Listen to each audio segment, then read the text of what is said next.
Hey everyone, it's PureGrainAudio TV. I'm Aaron. Here I am with Duncan from Our Lady Peace at the Phoenix Concert Theater before their sold-out show in Toronto.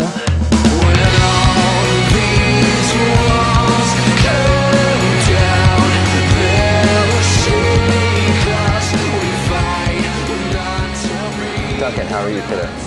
I'm great, Aaron. How are you? Good. So let's get right into it. Congratulations on the release of your 8th record, Curve. Thank you.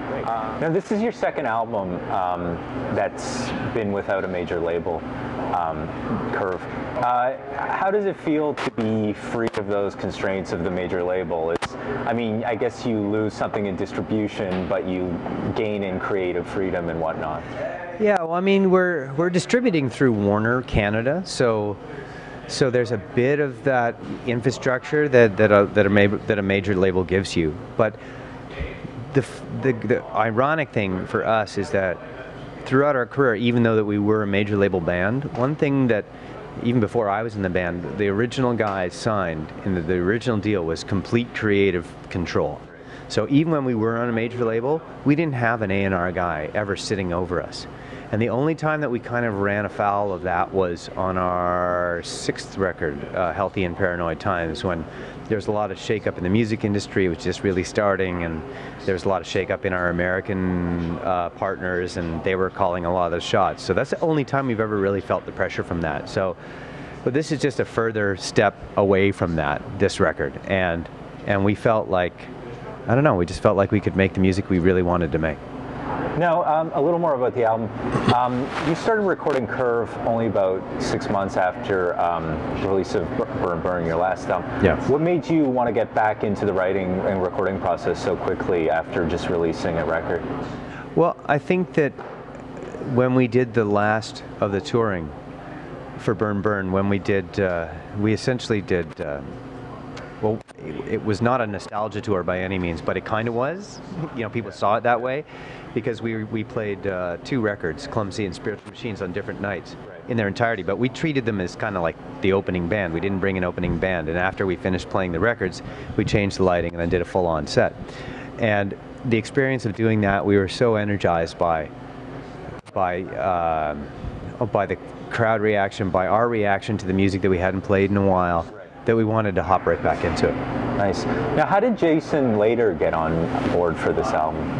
Jason's an old friend of Rain's, and they've worked together for many years in Los Angeles on different projects and in different capacities. And Jason is a very talented guy. He has been one of Rick Rubin's engineers for many years, and he's produced in his own right Rilo Kiley, Elvis Costello, Julian Casablancas from The Strokes, his solo record, and Jay's just a ridiculous musician, and an opinionated ridiculous musician who really challenged each one of us on our instruments and as a band as to what we were trying to do. And we were, 6 songs into the first record, 6 months after, as you're talking about, when we got back in, and he came in and sort of said, this kind of sounds like a natural progression from your last stuff. Why don't you guys just sort of rethink and challenge yourselves a little more? And we kind of knew it in listening back to the stuff that we'd come up with, and we kind of tore everything up and started fresh. The album artwork for Curve features boxer George Chuvalo, and the first single is called Heavyweight. Now, I was wondering, is there some sort of underlying concept or theme of, I don't know, strength or perseverance that is going along with this record? Maybe something of a concept record? I don't know if it's a concept record, but I know that that we all talked about, and Rain in particular, because he writes the lyrics, really like the analogy of a boxer being knocked down and dusting himself off and getting up off the canvas and going back in and continuing on with the fight. And it was really analogous to our life in the band, in terms of, I touched on the fact that we'd gone through some difficulties and the possibility of breaking up, and it was also analogous to, our life. You can't enjoy, it's the silliest old cliche, but it's hard to really appreciate the peaks in life without having the valleys to go through. And bringing the boxer aspect into it was just, we thought, a really great way to convey that.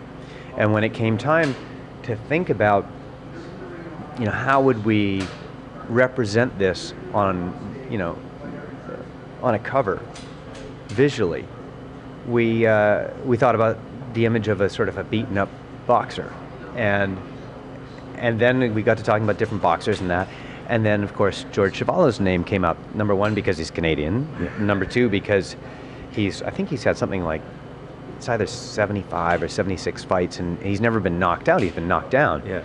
And in his personal life, he's been knocked down a lot.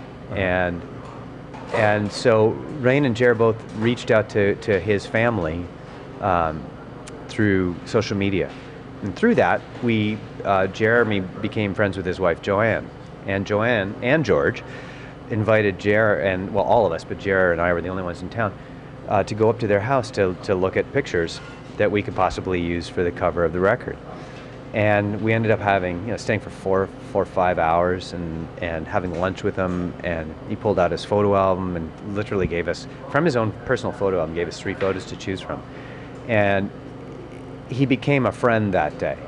And he had such great stories about boxing and about life, and so we conveyed this to Rain. Rain said, why don't we get him to speak if he's willing to, and then maybe we could craft a song around that. So we went back about a month later and recorded him at his dining room table with a cell phone, and that ended up being the spoken word piece on the end of the record on a song called Metal, and that's how it came about. Nice. Now, one of your records that really stands out in terms of your career is Spiritual Machines, released back in 2000. It was very experimental for you guys. Yep. It was pretty out there in terms of your sound that you had in the 90s. Yep. Where does this record stand for you in the sort of grand scheme of things now, looking back at the last 20 years? How do you feel about it now? I think this is another foray into the Spiritual Machines world again, but I think it's further. Right. Musically speaking, maybe not conceptually, but musically speaking, and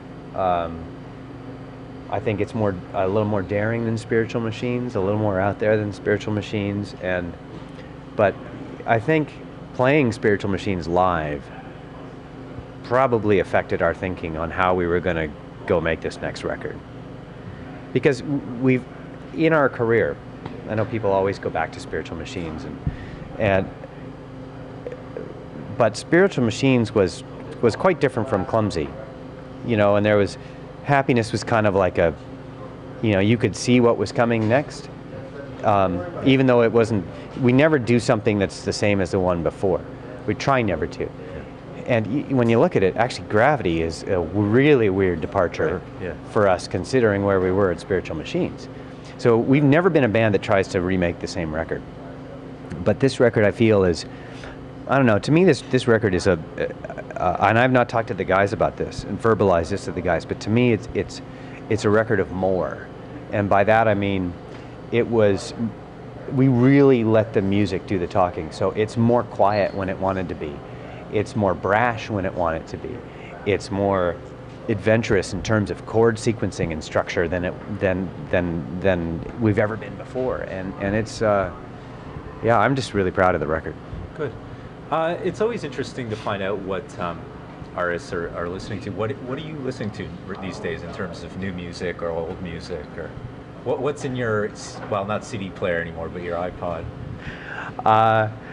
I tell you, the only thing I've been listening to for the last 4 weeks is Curve.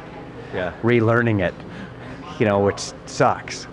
But I don't know. I mean, a lot of new music. There's, I'm really anticipating. I hear the new Winter Sleep record's going to be pretty awesome. Right. I've been listening to a bunch more classical lately. I recently picked up the Glenn Gould sessions, and I've been watershedding on the Glenn Gould sessions, which is really not very rock and roll. And I have rediscovered the Swell season for some reason, really? From the soundtrack once. Wow. Of really new stuff, I've been a little out of date on the really new stuff.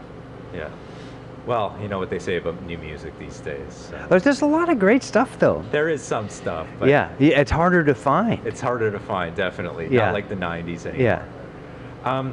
Now, I know Rain has relocated to LA, and all you guys are, of course, from the Toronto area. Where are you situated these days? I'm here. Back in Toronto? I'm in Toronto. I'm still in Toronto. I do a lot of flying. And it's weird to have half your band in LA and half your band in Toronto. Jeremy and I are here, and he's north of the city. I'm in the city, and Rain and Steve are in LA. So it's hard not to have the disconnect. But you know what tore down the music industry, the traditional music industry, has also made it easier for us to convey ideas back and forth across the country. So there's a lot of long-distance phone calls going on. I actually, we were having a few songs that were kicking up a fuss, and I actually even recorded some stuff just as ideas. I don't know if they ended up making it or not. I don't think so. I think they inspired maybe some other ideas. But I would go down to the studio here and I'd record some stuff and I'd send it out to Rain and Steve when they were out there, and they'd listen and either say yay or nay or go off on their own tangent when we all couldn't be together. So we actually could send files back and forth. I know Rain sent me something to play on at one point for a scratch idea, and you know, the internet helps. Yeah, in this case it did. Yeah. Okay, Duncan, what are your touring plans like after this club tour? What do you guys have planned for maybe the summer and fall? You know, we kind of look at this as like a promo tour. Yeah. And so summer we'll probably have some festivals. I think we're going to Europe. Hopefully we're going to go to Japan. I'm pressing for that, and because we've never been. And probably a bigger tour in the fall, be it, you know, States and Canada. Not sure yet.